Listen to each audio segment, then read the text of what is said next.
Bhiwandi news से जुड़े रहने के लिए चैनल को सब्सक्राइब करिए और बेल आइकन दबाइए जरूर। किसी ने अपनी नहीं कही। फिर दुआ और आगे बढ़। जमहूरिया के इस मौके पर एक शेर के साथ अपनी तकरीर का आगाज करता हूँ कि वतन आवाज देता है, वतन की शान बन जाओ। वतन आवाज देता है, वतन की शान बन जाओ। उठो उठकर नई तारीख का उन्वान बन जाओ। मोबाइल पे अनीक नंबर है। जैसा कि आज सब बेहुस्ने बेखूबी वाकिफ है कि हिंदुस्तान की तारीख में जिसने यौम जमहूरिया 1950 से बड़ी धूमधाम के साथ मनाया जा रहा है। सामईन हज़रात, मुल्क को आजाद करने के लिए खुसूसन उलमा और अवामन तमाम मजहब के लोगों ने बड़ी जद्दोजहद की, तब जाकर के ये मुल्क 15 अगस्त 1947 को आजाद हुआ। लिहाजा मुल्क को बेहतर तरीके से चलाने के लिए एक दस्तूर, एक आइन की हम जरूरत थी, क्योंकि यहाँ पर मुख्तलिफ मजहब के मानने वाले, मुख्तलिफ ज़बानों के बोलने वाले लोग रहते हैं। हमारे मुसलमानों की रहनुमाई की क़यादत और डॉक्टर भीमराव अम्बेडकर की सदारत में 2 साल 11 महीने 18 दिन में हमारे मुल्क का दस्तूर बनकर तैयार हुआ। 26 जनवरी 1950 में उसे पूरे मुल्क भर में नाफिज किया गया। इसलिए हम सब इस तकरीब का एहतराम करते हैं और अपने अस्लाफ जिन्होंने अपने अजीज की खातिर अपनी जानों का नजराना पेश किया, उनकी याद में तकरीर, ईद वगैरह पेश करते हैं। आज हम तमाम लोग उन तमाम शहीदे वतन को खराज अकीदत पेश करते हैं। इस शेर के साथ ही खुश्क होकर भी महकते हैं गुलाबों की तरह, खुश्क होकर भी महकते हैं गुलाबों की तरह, चंद चेहरे जो मुक़द्दस किताबों की तरह। हम तमामी हज़रात का अखलाकी फर्ज बनता है कि अपने अस्लाफ जिन्होंने अपने अजीज की खातिर अपनी जानों का नजराना पेश किया, उनकी कुर्बानियों को नजरअंदाज ना करें और ज़ाहिर ना होने दें।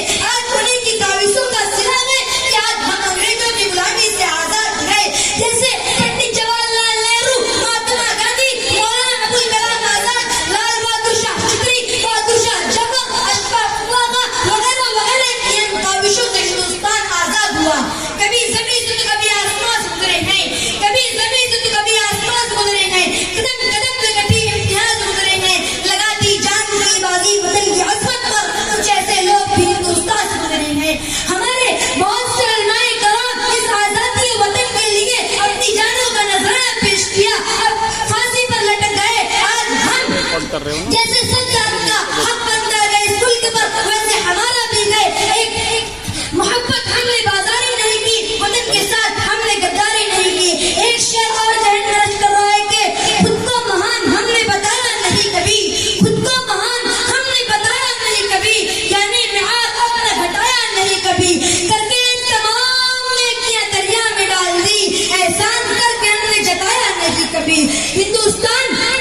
हम हिंदुस्तान जैसे यौम जमहूरिया मनाते हैं। हिंदुस्तान के सबसे पहले सदर जनाब डॉक्टर राजेंद्र प्रसाद मुंतखब हुए। हम 26 जनवरी जिससे यौम जमहूरिया मनाते हैं और जात पात के भेदभाव को मिटाकर एक जगह जमा होकर अपने रहनुमाओं का तैयार करना दस्तूर आइन की पासदारी का सबूत फराहम करते हैं और इस बात का एतराफ करते हैं कि आपसी इत्तेफाक व इत्तेफाक और एकता के दरवाजे को हमेशा खुला रखेंगे और ये भाईचारा गन्ना जमनी तहजीब के संगम को हमेशा हमेशा बनाए रखेंगे। इसी में हिंदुस्तान का मुस्तकबिल होगा। भारत की तरक्की के लिए हिंदू, मुस्लिम, सिख, ईसाई तमाम जात के लोगों को किसी भी भेदभाव के बगैर सामने आने की जरूरत है और इन चंद नफरत की पुजारियों के खिलाफ आवाज उठाने की वक्त की अहम जरूरत है। इसी में हमारे हिंदुस्तान का मुस्तकबिल रोशन होगा। इस बात को सभी को समझना होगा, गया वक्त फिर हाथ आता नहीं। इसी में हिंदुस्तान का मुस्तकबिल और हमारा मुस्तकबिल रोशन होगा। एक दूसरे का हम सभी सम्मान करेंगे, एक दूसरे का हम सभी सम्मान करेंगे। झगड़ा न कभी हिंदू मुसलमान करेंगे।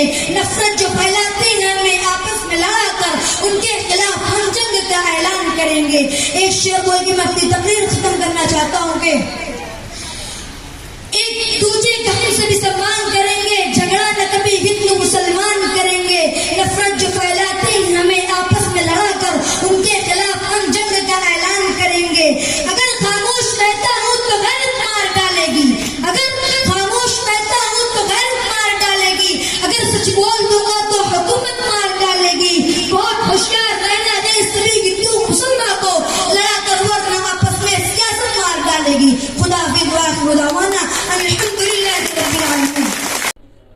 جمعیت علماء ہند آزادی سے پہلے ہندوستان کی آزادی کے لیے ہر میدان کے اندر لڑائی لڑتی تھی اور اس نے بے شمار قربانیاں دی ہیں. اس کی قربانیوں کی ایک تاریخ ہے. اس تاریخ کو سنہرے الفاظ سے لکھنے کے قابل ہے اور جمعیت علماء کے اکابر کی قربانیوں کا نتیجہ ہے کہ آج ملک آزاد ہوا ہے اور ہم سب لوگ آزادی کی ہوا میں جی رہے ہیں. حضرت ایک بار ایک سوال یہ بھی ہے کہ ابھی حالات جو دور چل رہا ہے اس میں جمعیت الہند کیا کرنے والی ہے اور ان کا کیا رول رہے گا؟ دیکھیے جمعیت علماء ہند ہمیشہ سے ملک کی اور قوم کی خدمت کر رہی ہے جیسے بھی حالات آتے ہیں قانونی اعتبار سے، اور کوئی بھی ایسا کام کہ جو قانون سے ہٹ کر کے ہو جمعیت علماء کے مزاج کے خلاف ہے. جمعیت علماء قانونی اعتبار سے کام کرتی ہے اور پوری قوم کو صبر کی تلقین کرتی ہے آج کے ان حالات کے اندر. تقسیم کے بھی خلاف سیکولر کے اوپر اس میں کیا کہیں گے؟ دیکھیے جمعیت علماء نے ہمیشہ سے اس بات کی یقین دہانی کرائی ہے آزادی سے پہلے ہر اسٹیج پر کہ جب بھی ملک آزاد ہوگا اس ملک کا قانون سیکولر قانون بنے گا. اور جمعیت علماء کی کوششوں اور محنتوں کا نتیجہ ہے کہ ان حالات میں جب ملک تقسیم ہو چکا تھا، ہماری طاقت بالکل ٹوٹ چکی تھی، اس کے باوجود اس ملک کا قانون سیکولر قانون بنا ہے. یہ جمعیت علماء کے اکابر کی محنت کا نتیجہ ہے.